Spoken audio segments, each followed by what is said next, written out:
ಇದೇನೋ ಈ ಬೆಳಗಾವಿಗೂ ಬಹುಕೋಟಿ ವಂಚನೆಗೂ ಒಂದು ರೀತಿಯಾದಂತಹ ಲಿಂಕ್ ಅಂತ ಕಾಣಿಸ್ತಾ ಇದೆ.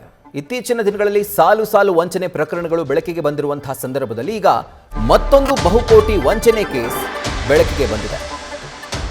ಹೆಚ್ಚಿನ ಬಡ್ಡಿಯ ಆಮಿಷ ಒಡ್ಡಿ ಗ್ರಾಹಕರಿಗೆ ಸುಮಾರು 165 ಕೋಟಿ ರೂಪಾಯಿ ವಂಚನೆಯನ್ನ ಎಸಗಲಾಗಿರುವಂಥದ್ದು. 165 ಕೋಟಿ ರೂಪಾಯಿ ಟೋಪಿ ಹಾಕಿ ಈ ಒಂದು ವಂಚನೆಯ ಕಿಂಗ್ ಪಿನ್ಗಳು ದುಬೈಗೆ ಹಾರಿದ್ದಾರೆ. ಟಿಳಕವಾಡಿಯಲ್ಲಿ ಸಂಸ್ಥೆಯನ್ನು ಆರಂಭಿಸಿ ಬಡ್ಡಿಯನ್ನ ಹೆಚ್ಚಿನ ಪರ್ಸೆಂಟ್ನಲ್ಲಿ ಕೊಡ್ತೀವಿ ಅಂತ ಆಮಿಷ ಒಡ್ಡಿ ಹಣವನ್ನು ನುಂಗಿ ಈಗ ಎಸ್ಕೇಪ್ ಆಗಿದ್ದಾರೆ. ಅಪೆಕ್ಸ್ ಬಿಜ್ ಕಾರ್ಪ್ LLP ಹೆಸರಿನ ಸಂಸ್ಥೆ ಇದು. ಲಕ್ಷ ಹೂಡಿಕೆ ಮಾಡಿದ್ರೆ, ಅಂದರೆ 1 ಲಕ್ಷವನ್ನು ಹೂಡಿಕೆ ಮಾಡಿದ್ರೆ 4,000 ರೂಪಾಯಿ ಬಡ್ಡಿ ಸಿಗುತ್ತೆ ನಿಮಗೆ ಪ್ರತಿ ತಿಂಗಳು. ನಾವು ಕೊಡ್ತೀವಿ, ನಾವು ಇದ್ದೀವಲ್ಲ ಅನ್ನುವಂಥ ಒಂದು ಆಮಿಷವನ್ನ, ಆ ಒಂದು ತಪ್ಪು ಧೈರ್ಯವನ್ನ ಅದೆಲ್ಲವನ್ನು ಕೂಡ ತುಂಬಿ ಈಗ ವಂಚನೆ ಮಾಡಿದ್ದಾರೆ. ಆ್ಯಂಡ್ ಈಗ ಅವರೆಲ್ಲಿದ್ದಾರೆ ನೋಡಿ, ಎಷ್ಟು ಚೆನ್ನಾಗಿ ವಿಡಿಯೋ ಶೂಟ್ ಎಲ್ಲ ಮಾಡಿಸ್ಕೊಂಡು ಎಂತೆಂಥ ಬ್ರ್ಯಾಂಡಿಂಗು, ಅದೆಲ್ಲೇ ಯಾಕಾಗಿ ಅಮಾಯಕ ಜನರನ್ನು ಮರಳು ಮಾಡೋದಕ್ಕಾಗಿ, ಅವ್ರಿಗೆ ಟೋಪಿ ಹಾಕೋದಕ್ಕಾಗಿ. ಸೊ ಈಗ 165 ಕೋಟಿ ರೂಪಾಯಿ ನುಂಗಿ ನೀಡಿ ಕುಡಿದಿರುವಂಥ ಈ ಆಸಾಮಿಗಳು, ಈ ಕಿಂಗ್ ಪಿನ್ಗಳು, ಕ್ರಿಮಿನಲ್ಗಳು ಈಗ ವಿದೇಶಕ್ಕೆ ಹಾರಿದ್ದಾರೆ, ದುಬೈನಲ್ಲಿದ್ದಾರೆ. ನೋಡಿ, ಟಿಳಕವಾಡಿಯಲ್ಲಿ ಸ್ಟಾರ್ಟ್ ಮಾಡಿರುವಂಥ ಕಂಪನಿ ಜನರಿಂದ ಲಕ್ಷ ಕಟ್ಟಿಸ್ಕೊಂಡು 165 ಕೋಟಿ ಮಾಡಿಕೊಂಡು ಸೆಟ್ಲ್ ಆಗಿರೋರು ಈಗ ದುಬೈಯಲ್ಲಿ.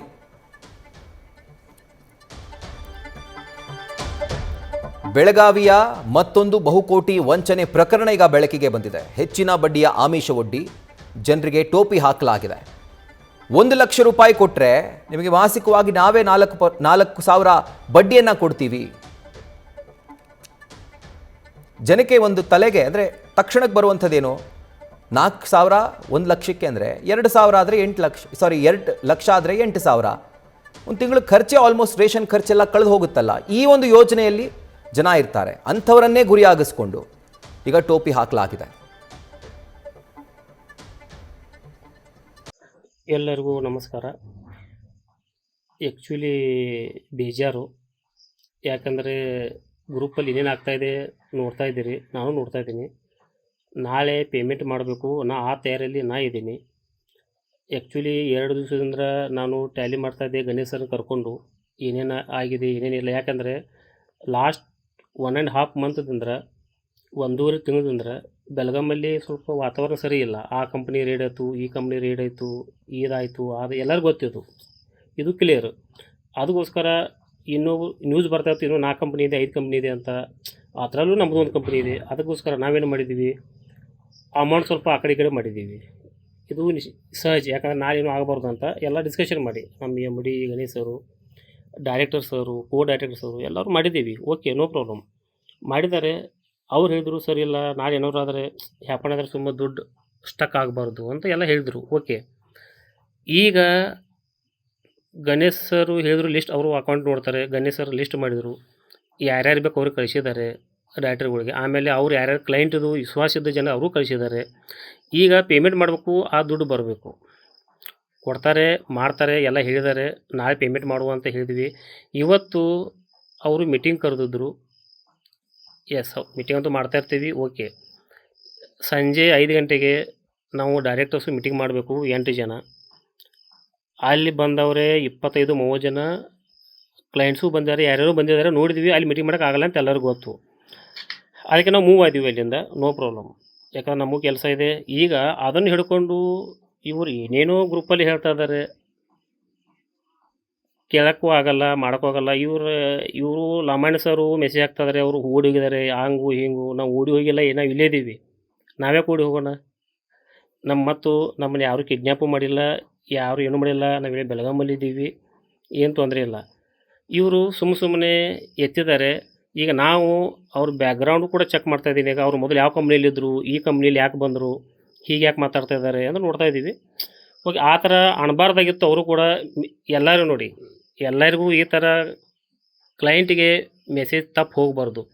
ಇನ್ನೂ ಮಟ್ಟ ಹೇಳಿ 3 ವರ್ಷದಿಂದ ನಾವು ಪೇಮೆಂಟ್ ಸ್ಟಾಪ್ ಮಾಡಿದ್ದೀವ, ಏನು ಮಾಡಿದ್ದೀವಿ, ಯಾರೇನು ಕೊಟ್ಟಿಲ್ಲ, ಲೀಡರ್ಸ್ ಏನು ಕೊಟ್ಟಿಲ್ಲ. ಇನ್ನೂ ಅವ್ರು ಇದೇ ಥರ ಮಾಡಿದರೆ ನಾಳೆ ಒಂದು ವಿಡಿಯೋ ಹಾಕ್ತೀನಿ, ಅದು ಕೂಡ ನಿಮ್ಗೆ ಬರುತ್ತೆ. ಹೌದಲ್ಲ? ನೀವೇ ಆ್ಯಕ್ಚುಲಿ ಹೇಳಿ. ಆಮೇಲೆ ಅಶೋಕ್ ಸರು ಹೆಸರು ಹೇಳ್ತಾ ಇದ್ದಾರೆ. ಪಾಪ ಅವನದು 30 ಕೋಟಿ ಬಿಸ್ನೆಸ್ ಇದೆ. ಖರೆ ಯಾರೂ ನೋಡಿ ಕಿಡ್ನ್ಯಾಪ್ ಮಾಡಿಲ್ಲ, ಏನು ಮಾಡಿಲ್ಲ. ಲಾಸ್ಟ್ ಅವರೇ ಹೇಳಿದರು, ಸರ್ ಸಾಂಬಾರು ಕರಿತಾ ಇದ್ದಾರೆ, ನಾ ಸರ್ ಹೋಗೋಬೇಕಂತ ಹೇಳಿದೆ. ಆ್ಯಕ್ಚುಲಿ ಹೋಗಿದ್ದೆ ನಾನು, ಬಟ್ ಅಲ್ಲಿ ಪಬ್ಲಿಕ್ ಭಾಳ ಇತ್ತು, ಅದಕ್ಕೆ ಹೋಗಿಲ್ಲ. ಸಾರಿ.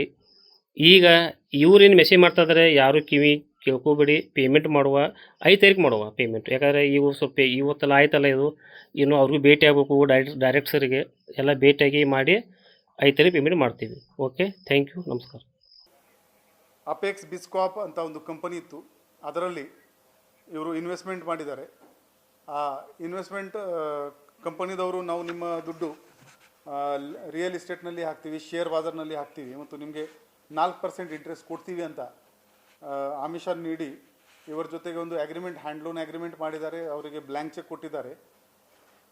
ಈಗ ಅವರು ಕಂಪನಿ ಬಂದ್ ಮಾಡಿಕೊಂಡು ಓಡೋಗಿದ್ದಾರೆ ಅಂತ ಇವರು ಬಂದಿದ್ದಾರೆ. ಈ ದೂರು ಕಂಪನಿ ಮೇಲೆ ಮತ್ತು ಅದರದ್ದು 7 ಪದಾಧಿಕಾರಿಗಳ ಮೇಲೆ ಈ ದೂರು FIR ದಾಖಲು ಮಾಡಲಾಗಿದೆ. ಈ FIR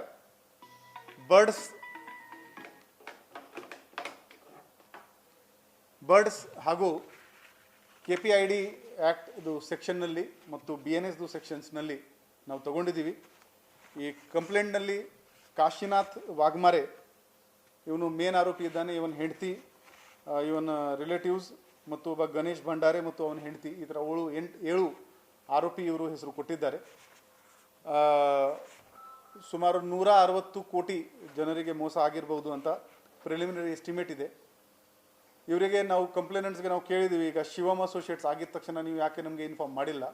ಆವಾಗ ಇವರು ಹೇಳ್ತಾರೆ, ನಾವು ಆವಾಗ ಅವರಿಗೆ ಅವ್ರ ಹತ್ರ ಹೋಗಿದ್ದೀವಿ, ಕೆಲವರಿಗೆ ಅವರು ದುಡ್ಡು ವಾಪಸ್ ಕೊಡ್ತಾ ಇದ್ರು, ಅದಕ್ಕೋಸ್ಕರ ನಾವು ದುಡ್ಡು ನೀಡಿಲ್ಲ. ಕೆಲವರಿಗೆ ದುಡ್ಡು ಕೊಟ್ಟು ಬಾಕಿಯವರಿಗೆ ಕೊಟ್ಟಿಲ್ಲ, ಈಗ ಓಡೋಗಿದ್ದಾರೆ ಅಂತ ಹೇಳಿದ್ದಾರೆ. ಈ ಕೇಸ್ 50 ಕೋಟಿಗಿಂತ ಜಾಸ್ತಿ ಇರೋದ್ರಿಂದ CIDಗೆ ವರ್ಗಾವಣೆಗೆ ನಾವು ಪತ್ರ ವ್ಯವಹಾರ ಮಾಡಿದ್ದೀವಿ. ಅಲ್ಲಿವರೆಗೆ ನಮ್ಮ ತನಿಖೆ ನಡೀತಾ ಇದೆ. ಈ ಬ್ಯಾಂಕ್ ಅಕೌಂಟ್ ಆಗಲಿ, ಅವ್ರದ್ದು ಸ್ಟಾಕ್ ಎಕ್ಸ್ಚೇಂಜ್ದು ಅಕೌಂಟ್ಸ್ ಆಗಲಿ, ಅದರ ಮೇಲೆ ಪರಿಶೀಲನೆ ಮಾಡಿಕೊಂಡು ಜನರದು ಎಷ್ಟು ದುಡ್ಡು ನಮಗೆ ಫ್ರೀಸ್ ಮಾಡೋಕ್ಕೆ ಸಾಧ್ಯ ಇದೆ ಅದು ನಾವು ಮಾಡ್ತೀವಿ.